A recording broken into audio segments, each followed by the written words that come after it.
안녕하십니까? SAC 국어학원 원장 백훈입니다. SAC 국어학원에서는 우리 학생들의 독해력을 올리기 위해서 많은 노력을 기울이고 있습니다. 왜 독해력이냐? 자, 수능 체제가 출범 이후에 국어 문제 자체가 내용보다는 정보 처리 쪽으로 문제 유형이 많이 바뀌었는데요. 그러다 보니까 많은 학생들이 지문 분석 방법이나 지문 접근 방식을 잘 이해하지 못하고 그저 문제풀이에 급급하고 있는 학생들이 많이 있습니다. 그러다 보니까 자기가 원했던, 자기가 목적했던 결과가 나오지 않아서 상당히 어려움에 빠져 있는 친구들이 많이 있는데요. 그래서 SAC 국어학원에서는 그 솔루션, 그 해결 방법을 알려드리도록 하겠습니다. 자, 그러면은 국어를 어떻게 공부해야 되느냐, 그 점에 대해서 이제 말씀을 드리도록 할게요. 자, 먼저 국어에 대한 인식 전환이 좀 필요할 것 같고요. 그 다음에 국어를 해결할 수 있는 능력, 바로 독해력에 대해서 이야기를 하겠습니다. 자, 먼저 국어에 대한 인식 전환이 필요한데요. 현재 우리 친구들이 국어를 많이 어려워하는 이유는 바로 이제 수능 전후 국어가 변화했기 때문입니다. 자, 여러분들 알고 있다시피 수능 전의 국어는요, 단순 암기 형태였어요. 소위 말하는 이제 학력고사 시절, 그러니까 우리 뭐 아버지, 어머님들, 또는 뭐 할아버지, 좀 더 가자면 할아버지, 할머니 세대의 어떤 문제들은 교과 내용이 있으면은 무조건 외우고 죽어라 공부하는 그런 스타일이었습니다. 그러나 이런 단순 암기 형태가 수능이 출범하고 나서 수능으로 체제가 바뀐 다음에는 바로 응용 및 추론 형태로 바뀌게 되었죠. 그래서 내가 내용만 알고 있다고 해서 문제를 풀 수 있는 것이 아니고 그 내용을 바탕으로 주어진 박스와 보기에 어떻게 연결시킬 수 있을 것인가 하는 문제 유형으로 많이 바뀌었습니다. 그래서 결과적으로는 이제 독해력이 가장 중요한 포인트가 되어버렸어요. 자, 그렇다면은 현재 우리 친구들의 국어 공부의 현실은 과연 어떨까요? 자, 학교를 한번 생각해 볼까요? 자, 그런데 안타깝게도 학교는 국어 교육 자체가 변함이 없습니다. 소위 말하는 이제 전통적인 국어 공부 방식을 나타내고 있는데요. 즉, 글쓴이와 지문과 독자의 배경 지식 이것을 이제 묶어서 새로운 의미를 추출해내는 그런 방식으로 국어 수업이 이루어지고 있죠. 그래서 우리 많은 친구들이 학교에서 학력평가나 또는 뭐 수행평가를 진행을 할 때 이런 방식으로 많이 진행을 하게 됩니다. 자, 그러나 안타깝게도 시험 문제는 정보 위주로 문제가 출제되고 있죠. 자, 그래서 우리 친구들이 해줘야 될 작업이 뭐냐면 바로 지문에 있는 정보를 추출해줘야 되는데 이게 또 안 되고 있습니다. 그래서 자기가 봤던 지문들에 관해서는 뭐 어렵지 않게 문제 접근을 할 수가 있는데 그렇지 않은 경우, 즉 외부 정보나 외부 지문이 나올 경우에는 우리 친구들이 좀 힘겨워하는 경우가 많이 있죠. 그래서 결과적으로는 여러분들이 답을 찾을 때, 우리 친구들이 답을 찾을 때 객관적이면서 보편적 답을 찾아야 되는데 주관적으로 판단하는 습관이 배어 있다 보니까 결과적으로는 학교 수업과 문제풀이가 매칭이 안 되는 그런 문제점이 드러나고 있어요. 그래서 이런 친구들도 있어요. 수학하고 과학은 굉장히 잘하는 친구들이 있는데 국어가 점수가 안 나오는 친구들이 있어요. 그런 친구들하고 상담을 해보면은 이렇게 대답을 합니다. 내가 볼 때에는 이런 방향인데 답지는 왜 다른 방향으로 가느냐? 나는 그 답지를 이해할 수가 없다. 물론 맞는 거죠. 그렇죠? 예, 작가의 어떤 생각 또는 지문에 있는 내용을 내가 그대로 가는 것이 아니라 비판적으로 갈 수 있다는 점 아주 훌륭한 생각입니다. 그러나 현재 국어 문제 자체가 학생들의 어떤 주관적인 성향이나 주관적인 평가를 하기가 어렵습니다. 그 때문에 객관적 정보만을 요구하게 되는데요. 그러려면 우리 친구들은 자기 머릿속에 담고 있는 어떤 백그라운드, 배경 지식이나 일단 선입관을 철저하게 배제를 하고 문제를 접근할 수밖에 없습니다. 자, 그래서 결론적으로 말씀드리면은 독해력이 우선시 될 수밖에 없는데요. 자, 학교 내신 시험이든 아니면 뭐 수능 모의고사 시험이든 간에 국어 문제 유형은 크게 5가지밖에 없어요. 크게 나눌 때 5가지입니다. 첫 번째는 직접 내용 일치, 두 번째는 간접 내용 일치, 세 번째는 응용 및 추론 형태, 즉 박스형이고요. 그리고 도형 그래프, 그리고 어휘 문제가 나옵니다. 자, 우리 친구들이 국어 공부를 할 때 있어서 요것들, 직접 내용 일치하고 간접 내용 일치, 그리고 어휘 문제 정도는 반드시 가지고 가셔야 돼요. 이 세 가지가 되면 한 3등급 정도는 나올 수가 있습니다. 나는 3등급보다 좀 더 올라가야 돼. 2등급, 1등급까지는 가고 싶어. 라고 한다면은 이 두 개를 추가적으로 해야 되는데, 사실 이쪽 부분이 상당히 난이도가 있는 부분이라고 말할 수가 있겠어요. 그래서 작년, 그러니까 2019학년도 수능시험 기준입니다. 그때 만든 해리였죠.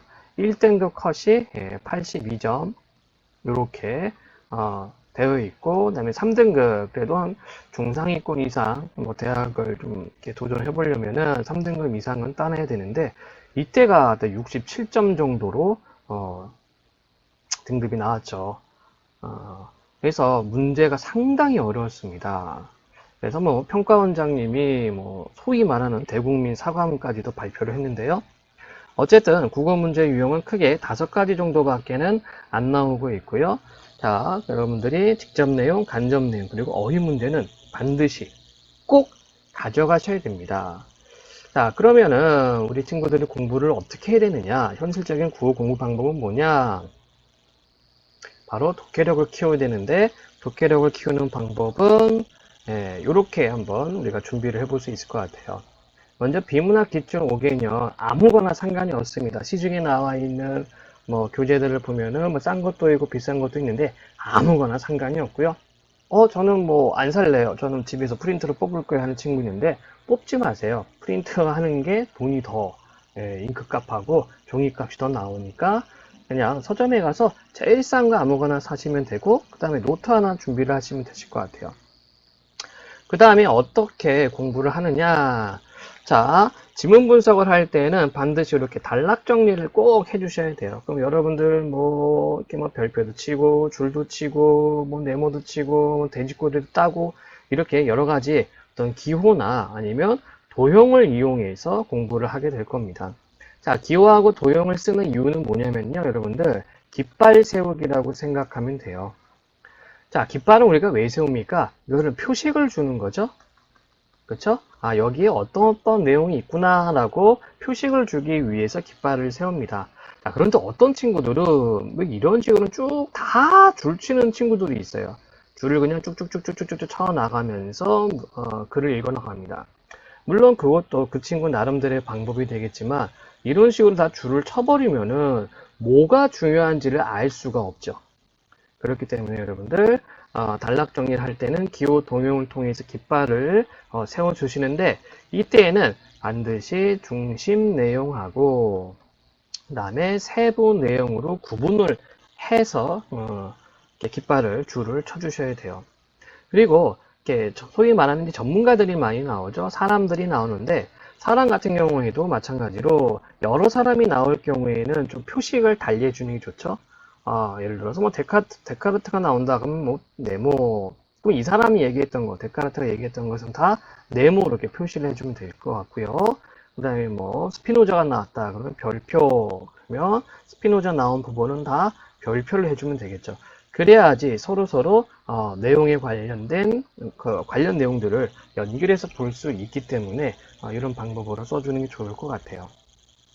그래서 이렇게 비문학 기출 5개년을 갖다가 풀이를 해줄 때 지문 분석을 꼭 해주셔야 됩니다. 즉 단락 정리, 단락 분석을 꼭 해야 되는데 먼저 여러분들 나름대로 쓸 기호와 도형들을 즉 깃발들을 좀 연습하는 게 좀 필요할 것 같아요. 자, 아마 처음에 할 때는 시간이 오래 걸릴 거예요. 이게 연습이 안 된 친구들은 좀 시간이 오래 걸릴 것 같은데요. 자, 그럼 보다 좀 더 구체적으로 어떻게 우리가 정리를 해 나가야 될지 한번 얘기를 해볼까요? 그러면 자, 이렇게 지문에다가 표식을 줬으면 그걸로 끝나는 것이 아니라 반드시 노트 정리를 해줘야 되는데 노트는 자, 6가지 항목으로 좀 해줘야 될 것 같아요. 먼저 출처를 적습니다. 출처는 뭐 연도, 뭐 몇 월, 다음에 뭐 인문이면 인문, 과학이면 과학 이런 식으로 적어주면 될 것 같고요. 그 다음에 제목을 달아줘도 좋을 것 같아요. 제목을 여러분들 마음대로 다시면 돼요. 자, 그 다음에 단락 내용 정리, 단락 구조 정리가 있는데 이 3번과 4번 항목이 가장 중요합니다. 꼭 해주셔야 되고, 그 다음에 어휘 정리. 자, 어휘는요, 여러분들이 지문을 읽다가 새롭게 나오는 단어들이 있죠? 그런 것들을 조금씩 정리를 해주면 좋은데, 뭐 굳이 사전을 안 찾아도 좋습니다. 사전 찾지 않아도 되니까요.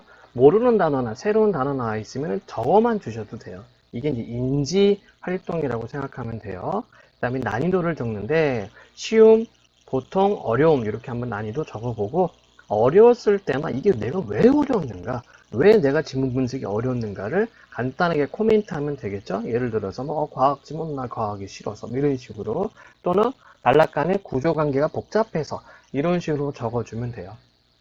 자, 그러면 아까 얘기했던 단락 내용과 단락 구조 정리는 어떻게 해야 되는가? 자, 단락 내용 정리 요령입니다. 첫 번째로요, 중심 내용과 세부 내용으로 반드시 구분을 해주세요. 한 단락은 단락마다 항상 중심 내용과 세부 내용이 있고요. 어떤 경우에는 중심 내용이 3개, 4개 이상 있을 때도 있어요. 특히 과학 지문이나 기술 지문 같은 경우에는 중심 내용이 근데 과학 지문은 중심 내용, 그 단락을 볼 때, 구성을 할 때 중심 내용이라기보다는 이제 설명하기 위해서 여러 가지 개념들을 막 쏟아낼 때가 있어요. 그것들을 다 체크를 해줘야 된다는 얘기입니다. 그리고 그 내용에 대한 설명 부분, 즉 세부 내용으로 반드시 구분을 해주고요. 그 다음에 접속사 앞에서는 무조건 끊어야 돼요. 접속사라는 것은 하나의 이야기가 끝났다라는 표식입니다. 그렇기 때문에 그리고, 그러나, 그런데, 하지만, 따라서, 그러므로 이런 말 나오면 반드시 앞에는 끊고 간단하게 정리를 해줘야 돼요. 자, 정리를 어떻게 하면 좋을까요? 이렇게 질문하는 친구들이 있는데 잠깐 끊고 다시 한번 훑어서 이게 이런 내용이 있구나 라는 정도만 해도 좋습니다. 그렇게 끊고 정리하는데 1, 2초도 안 걸려요. 그리고 아까 얘기했던 자신만의 도형이나 기호를 한번 만들어 보면 좋을 것 같고요. 그리고 단락이 끝날 때마다 역시 내용 확인을 해주면 됩니다. 요 4번 항목은요, 2번 항목하고 같은 맥락이에요. 접속사 앞에서 끊어가면서 내용을 확인하는 것처럼 단락이 끝날 때마다도 내용을 확인해 주면 됩니다. 자, 단락 구조는 어떻게 더 정리되냐? 이게 사실은 내용 정리하고 구조 정리하고 따로따로 가는 것이 아니라 동시에 이루어지면 좋아요. 같이 가는 겁니다, 사실은.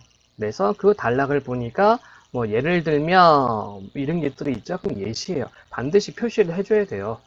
그렇죠? 왜냐하면은 보기형, 출연형이나 박스 형태에서 예시와 연관되어 있는 문제들이 꼭 출제가 되고 있죠. 그 다음에 정의, 뭐뭐란 뭐뭐이다. 그리고 분류, 분석, 비교, 대조 등 여러분들이 단락을 읽어가면서 반드시 확인을 해주셔야 됩니다. 자, 글의 전개 방식을 묻는 문제하고 연관돼서 나오는 부분이 되겠죠. 그리고 단락이 끝날 때마다 내용을 확인하면서 그 다음 단락과의 관계도 역시 생각을 해보면 더 좋을 것 같아요. 그래서 부연 단락인지 아니면은 반대되는 내용이 나오는 단락인지 또는 첨가하는 내용인지 이런 것들을 여러분들이 많이 봐주셔야 돼요. 특히 과학 지문이나 인문에서 철학 지문 같은 경우에는 기존에 있었던 전문가의 의견에 반대하거나 아니면 받아들이되 자신만의 어떤 의견을 내는 경우가 많이 있죠. 그런 것들을 좀 커버하기 위해서 여러분들 반드시 단락 구조 정리, 단락과 단락 사이의 관계를 확인해 줘야 되고, 그다음에 지시어 확인도 꼭 해주셔야 돼요.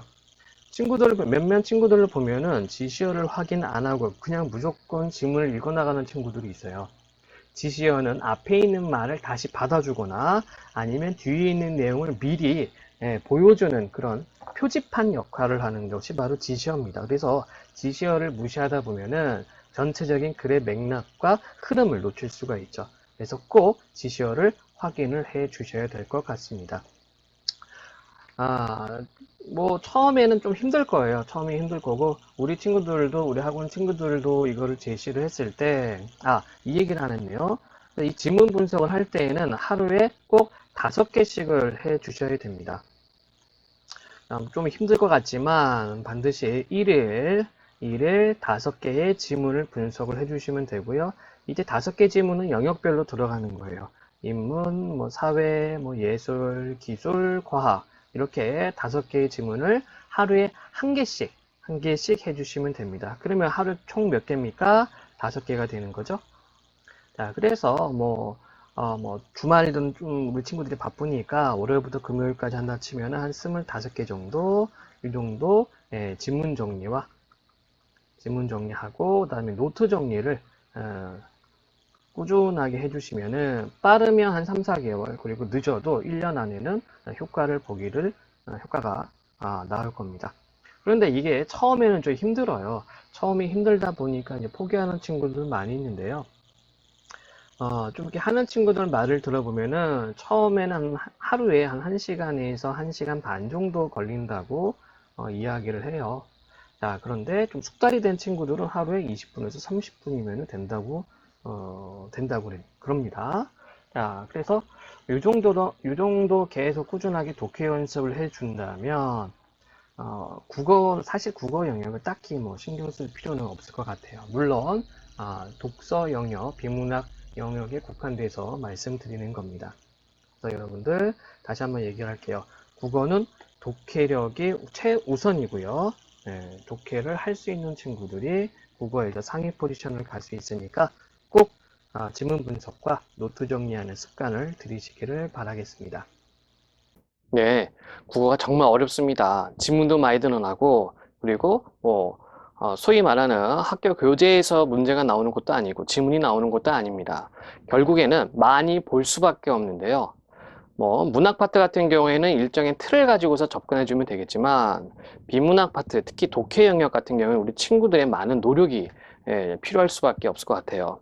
그래서 국어는 시간을 들인 것만큼 결과가 나온 과목이기 때문에, 특히 독해 쪽은 여러분들의 어떤 이런 방법, 방금 말씀드렸던 방법을 가지고서 꾸준하게 해 주신다면은 소기의 목적을 달성할 수 있지 않을까 생각됩니다. 앞으로도 여러분들 열심히 공부하시기 바랍니다. 화이팅!